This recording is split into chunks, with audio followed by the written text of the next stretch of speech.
Hallo und herzlich willkommen auf dem Kanal von Eagle Eyes. Heute möchten wir euch kurz eine Tastenkappe vorstellen.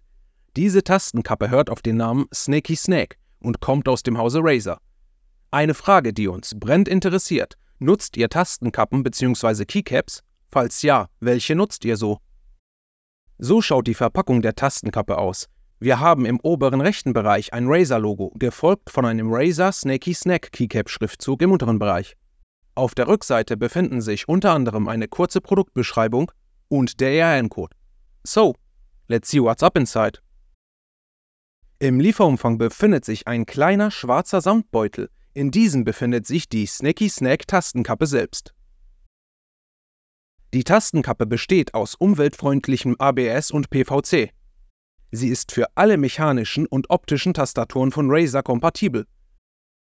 Die Snaky Snack Tastenkappe kann auf Wunsch zum Beispiel eure Escape-Tastenkappe ersetzen oder auch jede andere. Hierzu tauscht man einfach die Tastenkappen aus. Bei Razer gibt es die Snaky Snack Tastenkappe zurzeit für einen Preis etwas unter 25 €, was unserer Meinung nach in Ordnung ist. Wer solche Art von Gadgets mag und niedlich findet, der kann zur Snaky Snack Tastenkappe aus dem Hause Razer greifen. Die Verarbeitung ist unserer Meinung nach gut und den Niedlichkeitsfaktor sollte man auch nicht außer Acht lassen. Passend zur kommenden Weihnachtszeit ist die Snaky Snack Tastenkappe auch ein schickes Geschenk zu einem recht niedrigen Preis.